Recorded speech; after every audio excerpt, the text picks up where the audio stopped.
Ah, interesting. Wakes up naked. Well, well. What have we got here then? You lost, fella? Hey, we're talking to you. I asked you a question. Oh man. That's a cool intro. What's wrong with him? Ah, he's lost his bloody mind.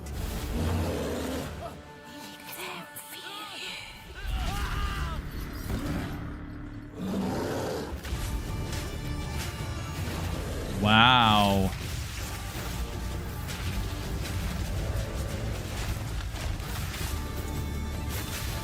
Oh my god, this is actually better than I thought it was going to be.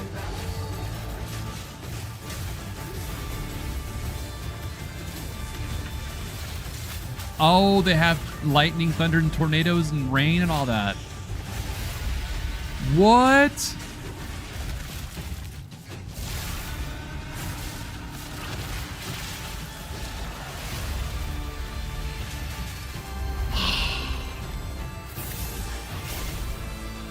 Dude, they actually made it awesome.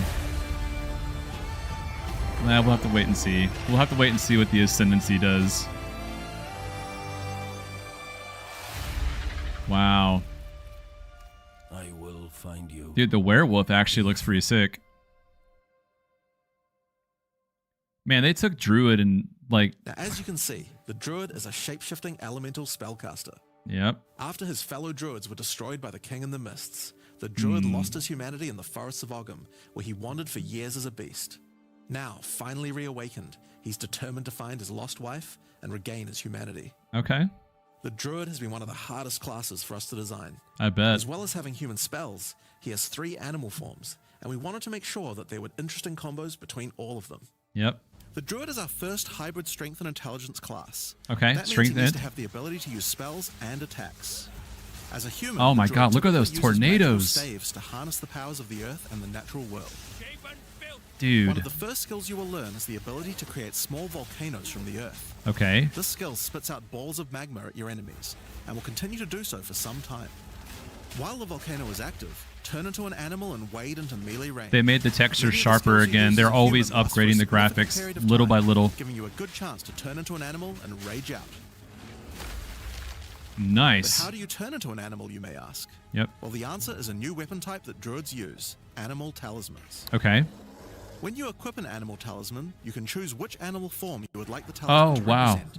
Okay. Depending on what you choose, you'll be given that animal's basic attack as a new skill to equip. Okay. For a bear, that's Maul. To turn into a bear, simply use the skill. Your character will instantly transform into a bear and Jesus attack. Christ, dude. They made If you this want to really change cool. back to a human, just cast a spell. Okay. You'll instantly swap back and cast it. Got it. We wanted to make sure that swapping between forms was seamless and immediate. How will weapon Changing forms should be stats something that you do without even thinking about it all the time work in with battle. this? In order to allow for hybrid melee and caster gameplay, most of the skills you use in your human form last for some time and aid your animal skills in some way. Okay. The volcano we used earlier will emit more molten balls whenever you hit it with a slam, making it perfect for use with Can your you bear always form's stay in the furious animal slam. form? While in bear form, many of your abilities use rage. There are a lot of ways to generate rage. Oh, it uses but the easiest one rage. is simply smash your enemies with Maul. Once you see the runes on your back glowing, it means you have enough rage to do a much more devastating version of your furious slam. Okay. Did Your they bear add a form brand can new also rage go on a meter? rampage, stomping the ground as you demolish your foes. The rage rage meter you needs to have, be the longer the a rampage brighter lasts, red. It's a and doing little it bit over a too volcano dark. makes it even better. But it could be just the stream too. It could look better in the actual gameplay. As you consume rage, your bear form will generate endurance charges. Oh, These can really? be used with skills like Ferocious Roar. Ferocious Roar is a war cry that empowers your subsequent attacks to break your opponent's armor. The more endurance charges you have when you use it, the more empowered attacks you will gain. Okay, so an armor But breaking. Ferocious Roar has another special feature too. It's a meta gem that allows you to socket any Warcry gem from another class into it, giving Okay. you the ability to use these skills as a bear. All right. Use the Warrior's Infernal Cry skill to make your enemies explode.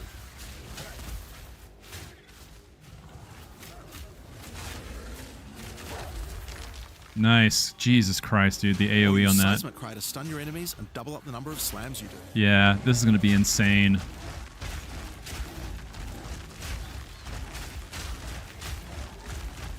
You can even use it with Ancestral Call, a skill that turns you into the fire god Cow. What? Ever wondered what the Karui god of war would look like if he was a bear?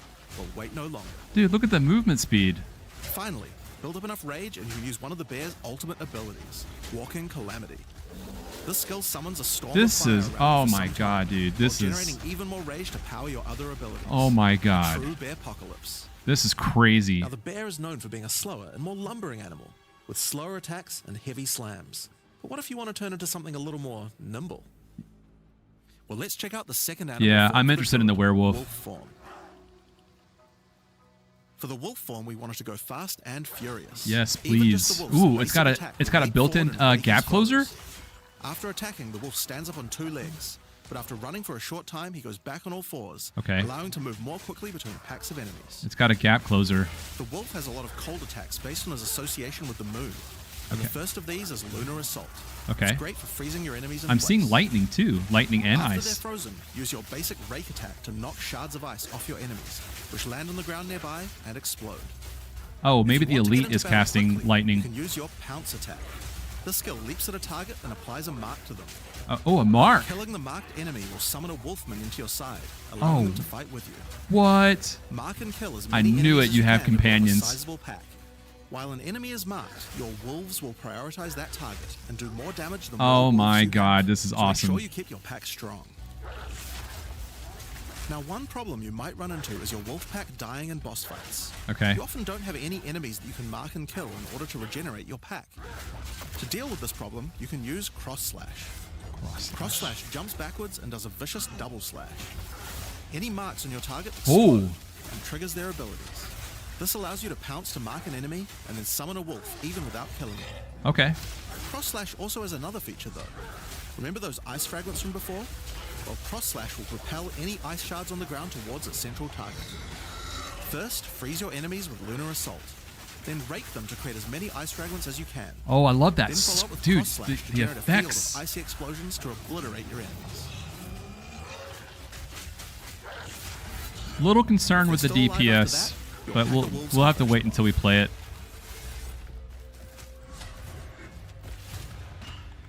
Just like with the Bear's Raw skill earlier that allows you to use skills from other classes, Pounce is also a meta gem that you can socket mark skills from other classes into. Oh, nice. So for example, you might want to try adding Freezing Mark from the Monk to Pounce. Yeah, freezing mark. Yeah. After pouncing at an enemy, Cross Slash to explode the mark. And Yeah. gain extra cold damage for a time. The Wolf has many other ways to go all in on cold. Dude, they made the animations Using the so Arctic Howl slick. War Cry will allow you to add cold damage and chilled ground to any slam. While Okay, buffing your chilled pack of ground. wolves as well. Okay, cool. You can also use it to freeze enemies that are close to being frozen, making it much faster to use your other combos. God, those Finally, slashes the look wolf so also has cool. the ability to call down the power of the moon to transform into an Arctic werewolf with Lunar Blessing. In this form, you move and attack more quickly and deal extra cold damage. Consuming Rage will extend the duration of your Arctic wolf form, so you could try a hybrid bear and wolf build if you want to utilize the skill to its full effect. That's awesome. Man, I wonder if you could... Oh, I love those Alright, slashes. Let's talk about the third form available to the Druid, and I think it's a cool one. The Wyvern. The wyvern. Wyvern has a number of long-range breath abilities, but that doesn't mean you can't get into melee range when you want to. The basic attack of the Wyvern Oh, it's got is a rend. really cool Jump walking forward into animation. combat and slash your enemies with your lethal talons. If they're close to being stunned, you can blow them off balance with a blast from your wings, causing an explosion of damage. Okay. Oh, After wow. the battle, though, it's time to feed. Devour the corpses of monsters to create power charges. And Okay. this is when the Wyvern's That's how you abilities generate really come power to life. charges? When using Rend, you can consume a power charge to charge up your wings with lightning. Not only does this do a bunch of damage, but it allows you to turn this melee skill into a much larger AoE attack. But what about enemies that don't die? Once your How do wings you are generate charged, it? Your wing blast will also do lightning explosions for even more damage. Okay. If your enemies are close to death, no need to wait for them to actually die. When you see this blue marker, just devour them alive. Fresh meat is much tastier after all. Alright, so those are some melee options, but how about range? Well, you wouldn't be much of a dragon if you couldn't breathe fire after all. Rolling magma is the first of the wyvern's breath attacks. Okay. Spit balls of fire that bounce along the ground. These balls will trigger volcanoes as well. Oh, so it's a good jeez. idea to cast one as a human right before you start spitting. But that's not all you can spit. You have something a little Is that mustier in poison that or golden oil? force. It's oil. Spitting a barrage of oil at your enemies will cover them in a viscous sludge that makes them easier to ignite. Okay. If you have power charges though, plant your wings in the ground and vomit a barrage of lightning-infused projectiles. The more Oh. power charges you have, the longer you can do this for. But make sure you keep your foes at range. You're vulnerable to melee attacks while channeling this skill. In order to help with that, let's take a quick diversion back to some of your human abilities. As a druid of Scoth, you have the ability to harness the power of nature to create entangling vines to slow down your Oh, enemies. that's neat. Another of nature's punishments is the thunderstorm. Creating one of these will create periodic strikes of lightning from the sky, and will also make your enemies wet. Why is that useful? Well, of course, things that are wet are easier to shock. Use it with lightning damage from your wyvern form. A to new enhance your debuff. damage. Making things wet also makes them easier to freeze, so it works nicely with your wolf form as well. Ooh. And you know what else likes water? Plants. Water your plants to give them various extra abilities. Use Lightning Storm with Entangle to make them last longer and attach Holy more vines crap, to each that's enemy, so slowing them awesome. further. Summon Thrashing Vines to slam at your enemies for a time. Any that are created in water will be larger and deal more damage. Dude, the human form is actually With our pretty enemies sick too. sufficiently subdued with our plants, time to really lay into them with our lightning-infused barrage. Oh, say it's barrageable? Now, this last wyvern ability is God, just can you imagine that whole ridiculous, but your we whole felt like we screen had to being do it. filled with that effect? Use Flame Breath to take to the skies Rip and rain down a GPUs. stream of fire on your enemies. You have wings, so we have to take full advantage of them after all. So fly around and burn in it. That's cool. I love how the grass and the corn stalks and all that burns away. There are a few That's other so skills we cool. didn't cover, but there's one in particular that I think will open up a lot of builds. Spell Totems. Spell Totems are meta gems that let you create a totem that will automatically cast any spell in the game for a time. In order to create one, you will need to spend 3 endurance or 3 power charges. You could use them to throw fireballs, summon comets, or shower the area in lightning. Really, the options are kind of endless. Oh my god. Your bear form can easily generate endurance charges by consuming rage. Ooh, a floating Wyvern form cosmetic? can easily I gotta get have power it. charges by eating corpses. So it's pretty easy for the druid to get the charges needed. But they're also available from quite a few other places as well. I'm sure we'll be seeing a lot of different spellcaster classes thinking about how best to take advantage of these. Now, of course, along with a new class comes a bunch of new support gems. We've added over 30 new supports throughout the game, but I'll show you a few of the cooler ones here. Fan the Flames can be added to any wind skill to spread fire from one ignited enemy to the other enemies behind them. It's great for the Wyvern's Wing Blast, but you can also use it on many other classes with wind skills, like the Twisters on the Huntress, or the Monk's Staggering Palm Projectiles. Cool. Accelerated growth causes extra explosive plants to erupt from the ground whenever you grow plants with rain. And Advancing Storm changes storm skills like your Thunderstorm or Tornado to move across the battlefield. It's great for watering plants en masse, or to turn tornadoes into a real disaster by sucking up multiple ground effects as they travel along. Oh, wow. And the Sorceress might like to use it with Firestorm as well. Echoing Cry causes your Warcry skills to echo. They will repeat a couple more times with a delay after you use them, giving you more empowered attacks. Use it for the Druid's animal form Warcries, or on the Warrior for a nice power boost. Grounding Shocks causes monsters you shock to turn into living Tesla coils, arcing lightning to nearby enemies. You What? could use it with your empowered wings for an extra damage boost, but it's also great with any other shocking skill. Try it out with Lightning Spear. It obviously needed more AoE clear. There's a Oh whole my pile of God. them, but we'll leave those for you to discover. Now with a new class comes new Ascendancy classes. They buffed The Druid Lightning will have Spear. 2 options for now, with a third being released later. The first class is the Shaman.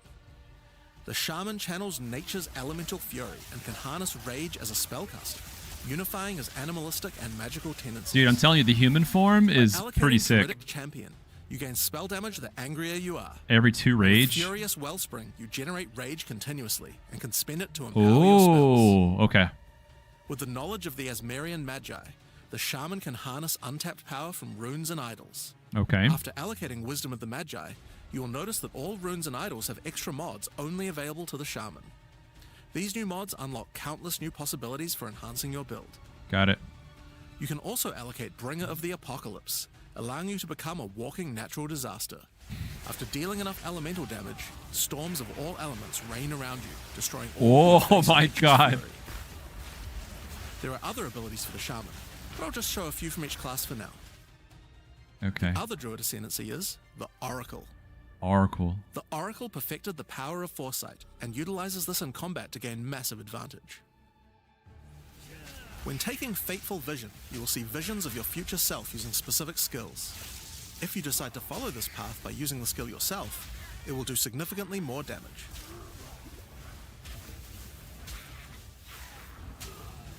And with Converging Paths, at a critical moment in battle when a monster is vulnerable to freeze, stun, or electrocution, the Oracle can use Moment of Vulnerability to see a vision of the enemy's future and then merge it with the current timeline, allowing him to deal damage to both.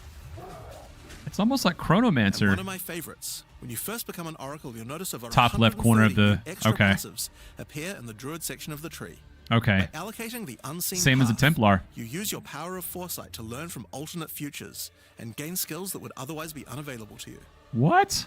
For example, self-sacrificing allows you to be able to summon more minions by reducing the spirit costs, with the trade-off of making your reservation skills cost more spirit. Or Corruption Endures, which allows oracles to have a small chance to avoid death.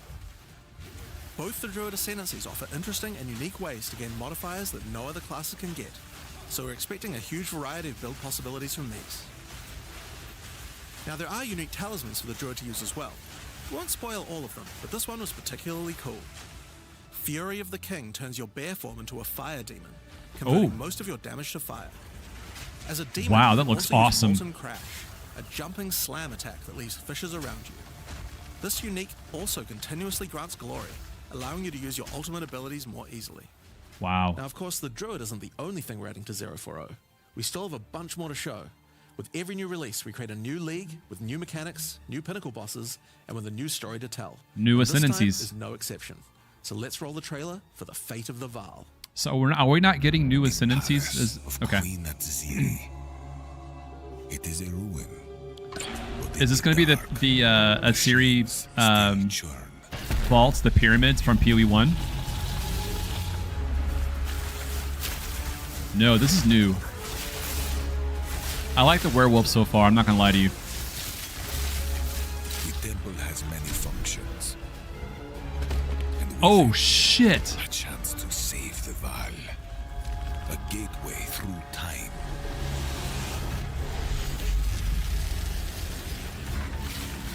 Travel into the past. Again. Yeah, it's basically from POE1, just better. Alter the temple. Oh my Uncover its god. secrets.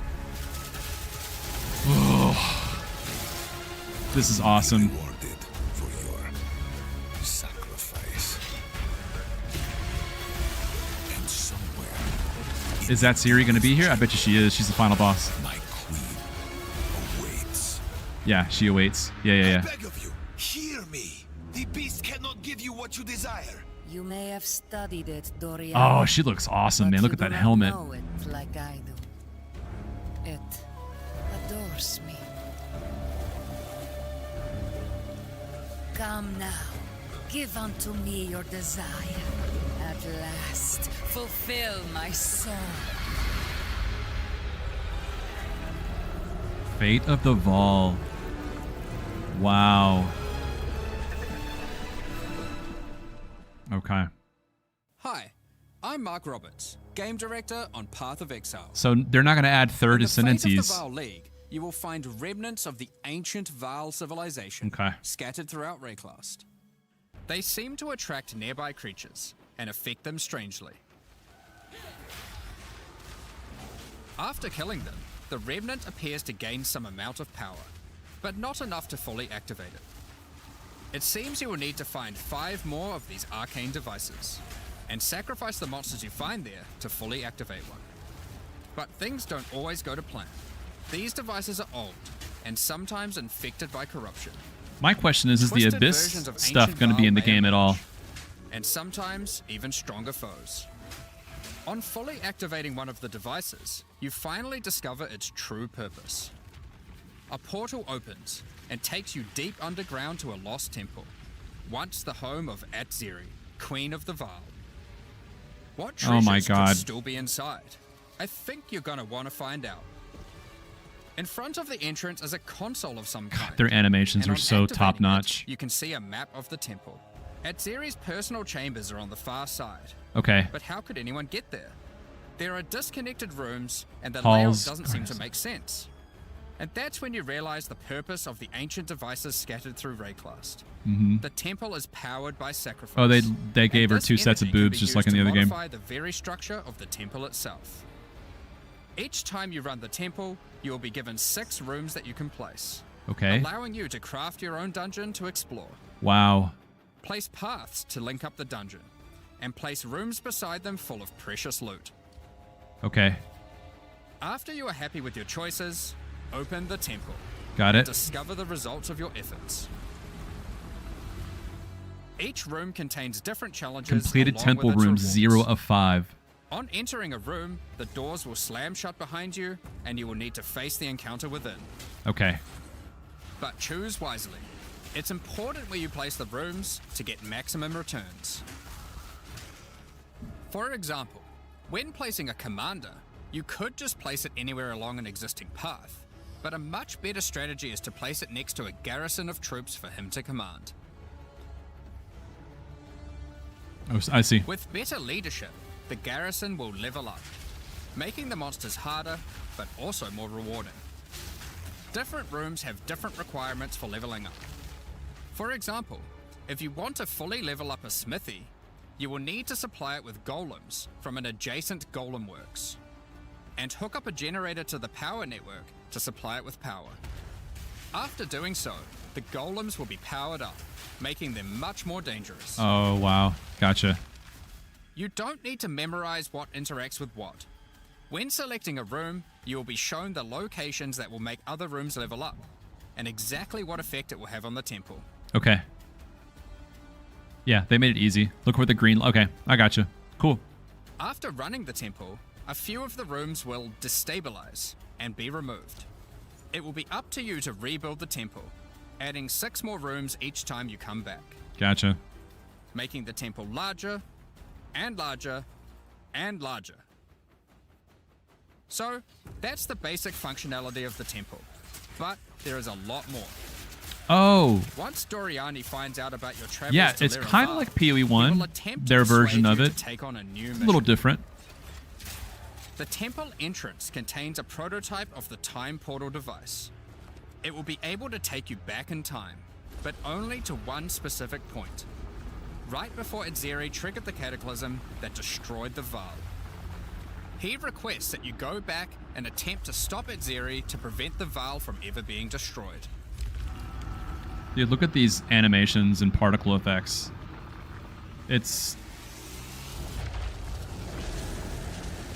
Atziri is on It's the far awesome. side of the temple, so you will need to expand the Tier temple 1? significantly to get to How many her. tiers are there? And even worse, her chambers can only be unlocked by a room that isn't currently accessible to you. In order to deal with that, you are going to need to visit the architect of the temple. To get to him, you will need to place path rooms. But while doing so, you will probably want to exploit some of the Vaal technology only available in the past. Once you can travel into the past, a whole new set of rooms are available to you, and they have some pretty insane rewards. At level 1, the corruption chamber can be used to corrupt a single item. But placing it next to Of a course, they thaumaturge would show to that. run the place, and a sacrificial chamber to provide soul energy, you'll be able to level it up. Okay. And it's worth it. Because once you get the room to level 3, there are Sacrifice some room. very nice rewards to be had. Okay, so tier 3. Got it. In a level 3 corruption chamber, you will find this mysterious device. It has a slot to place an item, and it only accepts items that are already corrupted. Ooh. What will happen to them? Well, normally once an item is corrupted, you can't modify it any further. But this device allows you to corrupt your item a second time, adding another enchantment. What? This has the capability to craft some very powerful items indeed. Wow. Be warned. Uh-huh. The Val are all about taking risks in the pursuit of power. Yeah. There is a 50% chance that the item will be destroyed.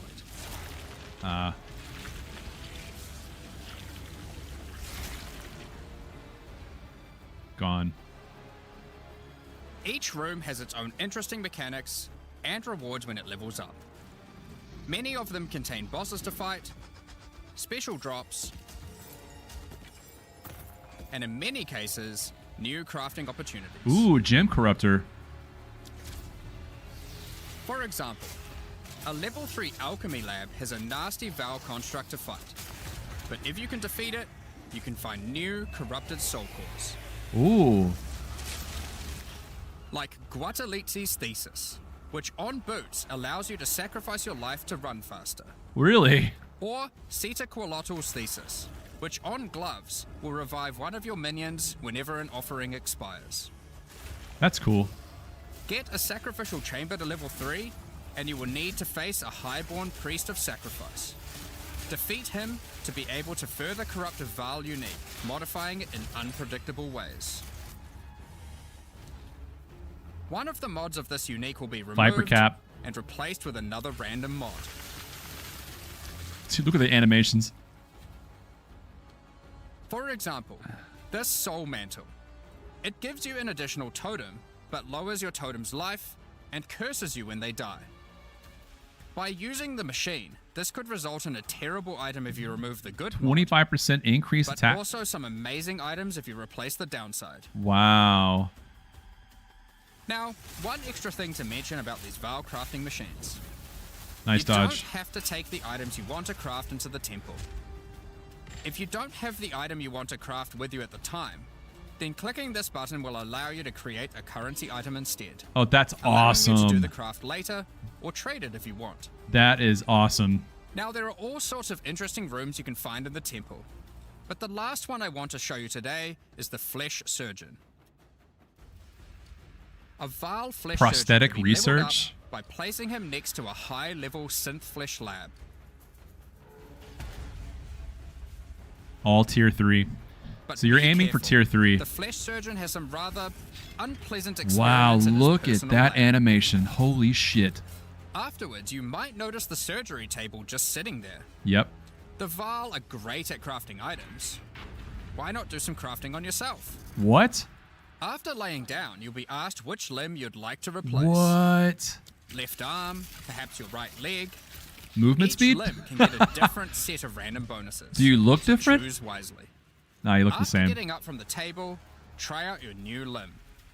It seems to work fine, and even perform better than your normal one. Now, there is just one thing with replacing body parts. If you die and are resurrected, your body will return to its natural state. Oh, You no. might need to return to the Val Surgeons if you want another robot arm, and maybe get a better one next time. That's almost like playing hardcore in a sense. On softcore, at least, Some you know? rooms, like the Commander, can give you a new type of reward. Medallions that can be used to manipulate the temple in other ways. Using a Queeper-Lartl's medallion will allow you to artificially boost a room, even if it doesn't meet the normal requirements to level up. And a Huatalotli's medallion will stop rooms from destabilizing when you complete a temple, allowing you to guarantee getting a reward a second time. Oh, Great if you want to stock up on double corrupts. yes. Gotcha. Now, Cool. with all that aside, time to face the Architect, and you will be in for a fight. Oh, shit. Once defeated, you will find another console that can be used to modify the temple. But this one is special. It allows you to place new types of rooms with specific rewards. There are rooms with specific uniques, Okay. special runes, and currency. but also a few other, more niche crafting experiments. Like this one, that can extract the socket balls back out of an item, at the cost of destroying it. Okay. Now, something really important is every league we release a significant amount of content for the in-game. In order to make sure that the Fate of the Veil works well for late-game players, we've added many mechanics to make sure that you can scale the difficulty and rewards to match. Getting some rooms to level 3 adds extra mods to the entire dungeon, and these stack with each other. So in endgame, when you can get some really big temples, you can generate a challenge that can even match the strongest of characters. We also start to introduce ways to store up energy for the temple, allowing you to save up many runs so you can do them later at your leisure and not interrupt your mapping too often. Now in each league, it's important that we have a new pinnacle boss to test your character's might. In the Fate of the Veil, you will get to face Adzeri while she was at the peak of her power. I was wondering. One of the rewards you will gain by defeating the Architect is the ability to place the Royal Access Chamber. Once connected to your temple, you can visit it to finally reach the Queen of the Veil herself. This fight takes place at a critical moment in history, right as Adzeri communes They with made the her beast's look power awesome. and takes her true She corrupted looks form. incredible. Now, we are not going to show you the whole fight, but we will tempt you with one of the rewards. Dude, she This looks is so cool. Adzeri's rule. This staff gives additional levels to all of your corrupted gems and lets you trade life for extra damage. Okay. But in addition to that, while using the staff, mirrors of refraction will constantly appear on the battlefield. Any projectile you fire at these will split into a nova, and they can chain from one to the other. So, that's the Fate of the Veil League. But we are also bringing the previous league, Rise of the Abyssal, into the core game. Oh, thank Along God. with a few changes. That's cool. I Now, love for the those Abyss. of you who I haven't love seen this. what happens when a league is over, it's important to understand that you will not be seeing abysses in every area anymore. Rise of the Abyssal is now one of the league mechanics that can show up randomly in in-game. That's cool. That's cool. I'm glad they're If you doing want to that. specialize in running abysses, there is now a tablet that will allow you to add them to any map you run. Cool. You can also craft the tablet to add abyss-specific mods to enhance how they function.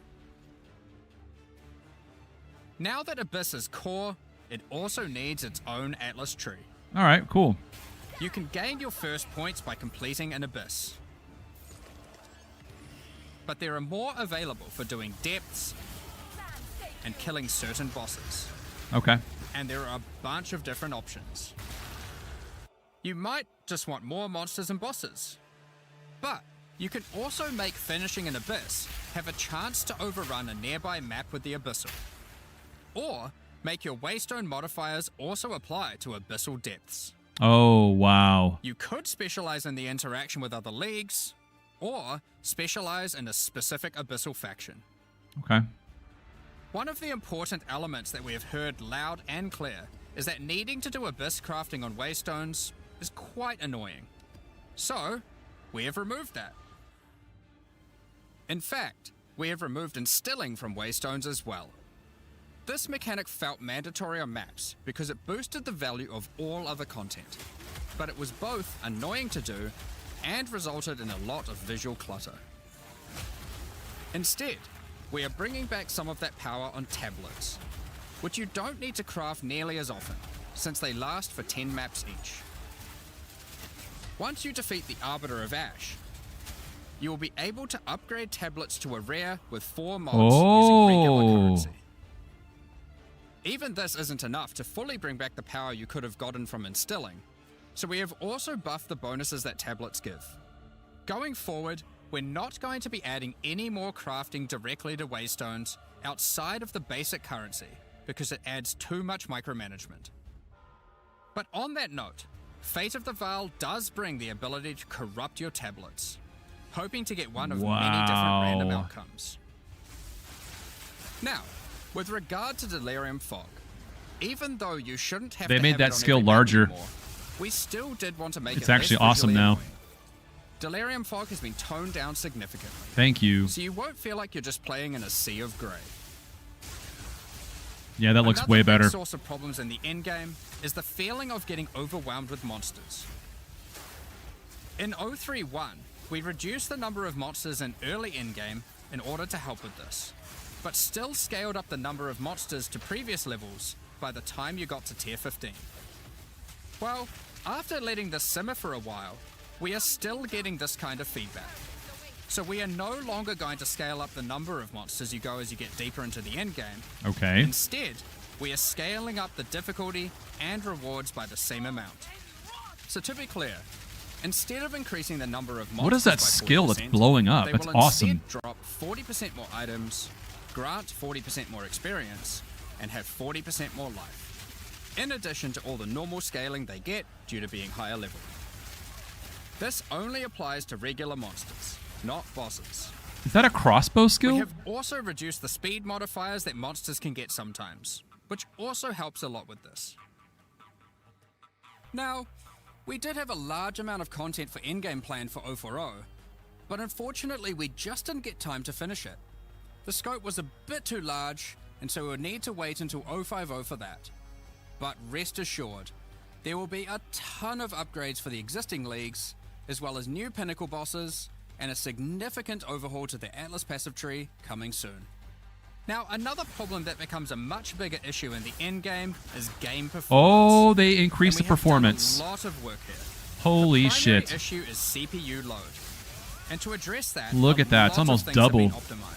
It's not quite double. A lot of work to take advantage of more of your CPU. Hell yeah. You should see frame rates of at least 25% higher, Thank God. and a lot less bad frame spikes during gameplay. This is It good. does This is make so good. Quite a big difference. Yep. Especially on consoles. Awesome. A lot Awesome. more work in this area is ongoing, and you will continue to see performance improvements over the next few months. Cool.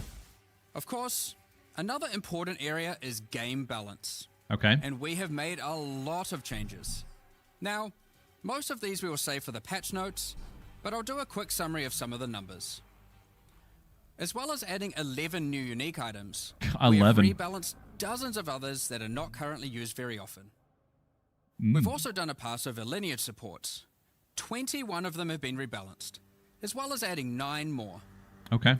Alongside the 2 new Druid ascendancies, we have made balance changes to almost all the others, with some of them getting a grander rebalance, such Okay. as the Smith of Katava.